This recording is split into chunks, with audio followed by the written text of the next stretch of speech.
28 add होता, यहाँ पर फरवरी में 28 दिन है। अगर लीप ईयर की है तो बेटा 29 ऐड होते। अगर यहाँ पर कोई और महीना होता, अप्रैल होता, तो 30 ऐड होते। तो इस बात का ध्यान रखना, ठीक है मेरे भाई।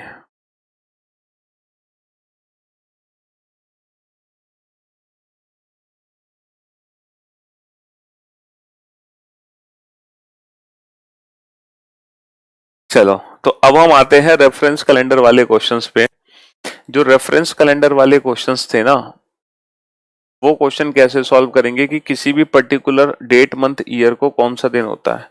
लेकिन मुझे एक बात बताओ, जब रेफरेंस कैलेंडर का क्वेश्चन पेपर में आएगा तो टोटल कितने केस बन सकते हैं? देखो, पहला केस तो ये बनेगा, अभी कुछ नोट मत करो, मैं आपको टोटल केस बता रहा हूं। जैसे 15 अगस्त 2015 को अगर शनिवार था, तो बताओ बेटा 15 अगस्त 2026 को कौन सा दिन होगा।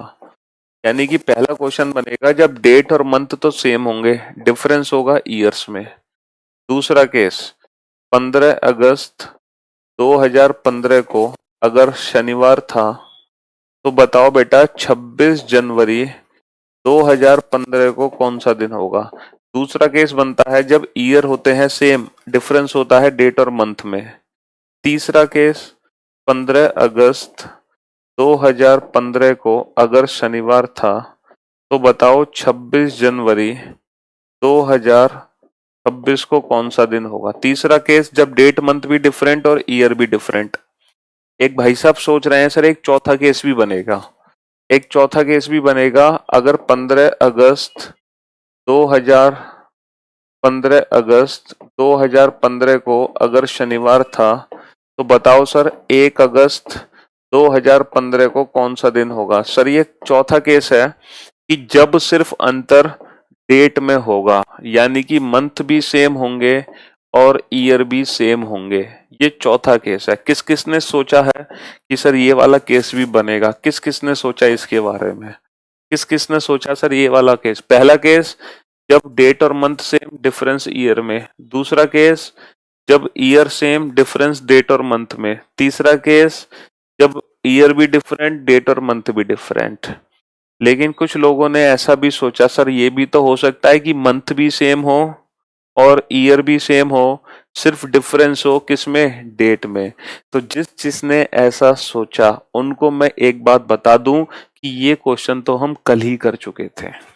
ये क्वेश्चन तो हम कल ही कर चुके थे। याद है कि किसी महीने 15 तारीख को सैटरडे है, तो उसी महीने 1 तारीख को क्या होगा? ये क्वेश्चन कल ही कर चुके थे। कितने दिनों का अंतर है? 14। 14 का मतलब 0 ऑड डे, यानी कि 1 तारीख को भी सैटरडे ही होगा। तो ये क्वेश्चन तो हम कल ही कर चुके थे।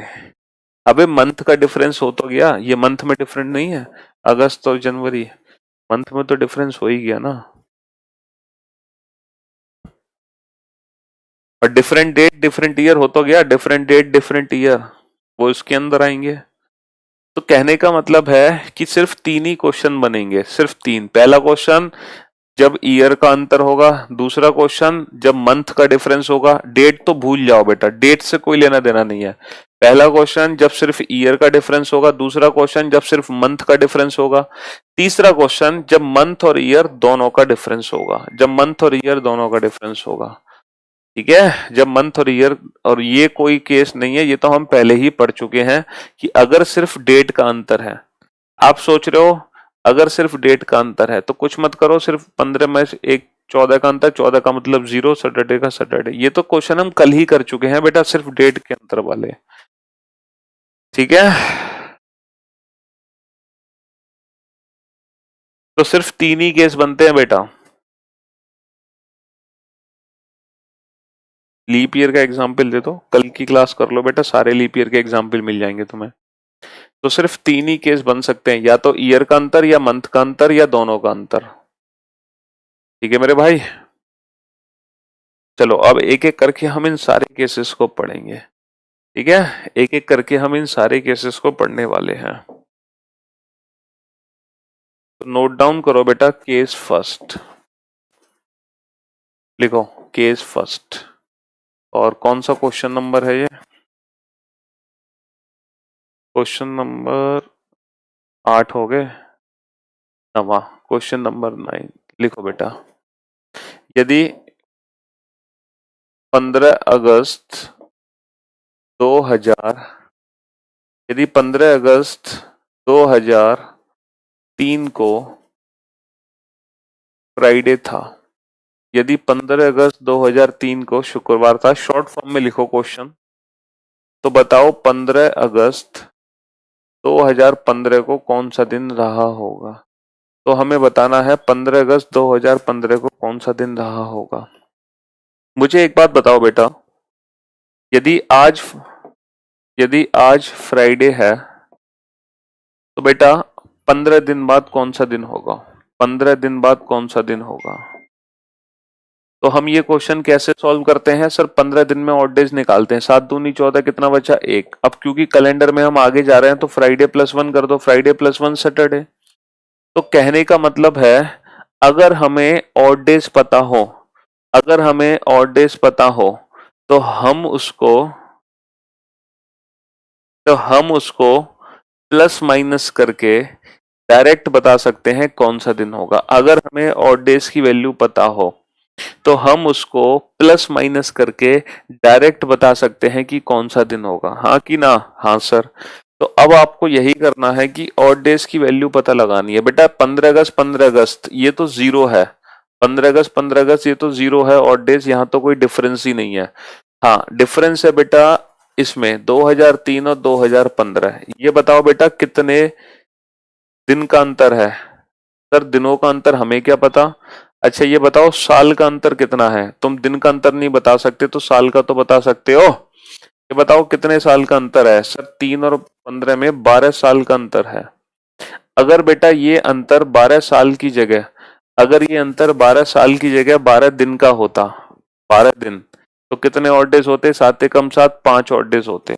लेकिन क्योंकि ये अंतर दिन नहीं साल का है, अब साल के अंतर को तुम ऑड डेज में कैसे कन्वर्ट करोगे, साल के अंतर को ऑड डेज में कैसे कन्वर्ट करोगे। तो इसको बेटा ऑड डेज में कन्वर्ट करने का एक सिंपल सा मेथड है, जितने भी साल हैं उसमें लीप ईयर और जोड़ दो, जितने भी साल हैं उसमें लीप ईयर और जोड़ दो, जितने भी साल है उसमें लीप ईयर और जोड़ता हूं। अब ये बताओ बेटा 2003 से 2015 कुल कितने लीप ईयर आए।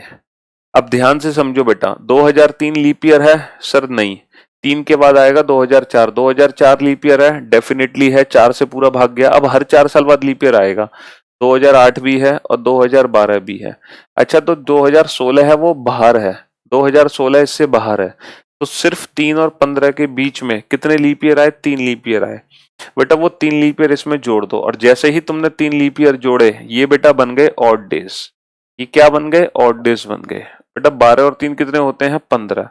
अब ऑड डेज की वैल्यू कभी भी 6 से ज्यादा नहीं हो सकती, तो जैसे ही 6 से ज्यादा आए इसको छोटा कर दो 7 से भाग देके, 7 दूनी 14, कितना बचा 1। अब ये बताओ बेटा कैलेंडर में आगे जा रहे हो या कैलेंडर में पीछे जा रहे हो। सर 3 का दिन पता है, 15 का निकालना है, कैलेंडर में आगे जा रहे हैं, तो निकाले गए ऑड डेज को प्लस कर दो और फ्राइडे +1 होगा सैटरडे। मैं यकीन से कह सकता हूं विदाउट यूजिंग एनी पेन और पेपर आप अपने क्वेश्चन का आंसर दोगे विद इन फ्यू सेकेंड्स, मतलब 5 से 6 सेकंड लगेंगे आंसर देने में, सिर्फ 5 से 6 सेकंड, सिर्फ 5 to 6 सेकंड में आप अपने क्वेश्चन का आंसर दे सकते हो। कुछ नहीं करना बेटा, आपको साल का अंतर प्लस लीप ईयर जोड़ने हैं और कुछ भी नहीं करना। अब आप सोच रहे होंगे सर ये कौन सा कंसेप्ट है, क्योंकि हम ट्रिक कभी भी रटते नहीं है, कंसेप्ट समझाओ हमें। तो मेरे भाई कंसेप्ट समझो। आपको याद है कि मैंने आपको बताया था कि एक साधारण वर्ष में एक ऑड डेज होता है, कि एक साधारण वर्ष में 365 दिन होते हैं, 7 से भाग करोगे रिमाइंडर 1 बचेगा, और एक लीप वर्ष में 2 ऑड डेज होते हैं। याद है कि नहीं ये कंसेप्ट, 366 को 7 से भाग दोगे 2 बचेगा। अब ये 12 साल का अंतर है बेटा। अब इन 12 साल में ये बताओ 12 साल में कितने साधारण वर्ष हैं, कितने लीप ईयर हैं, कितने तो नॉर्मल ईयर है और कितने लीप ईयर हैं। बेटा इन 12 साल में 3 लीप ईयर थे, इसका मतलब 9 तो है नॉर्मल ईयर साधारण वर्ष, 9, और बेटा 3 है लीप ईयर। अब मुझे एक बात बताओ बेटा 9 साल में कितने ऑड डेज। सर 9 साल में 9 ऑड डेज, एक साल में 1 ऑड डेज, तो 9 साल में 9 ऑड डेज। अच्छा बताओ बेटा 3 साल में कितने odd days. Sir 1 leap year में 2 ऑड डेज,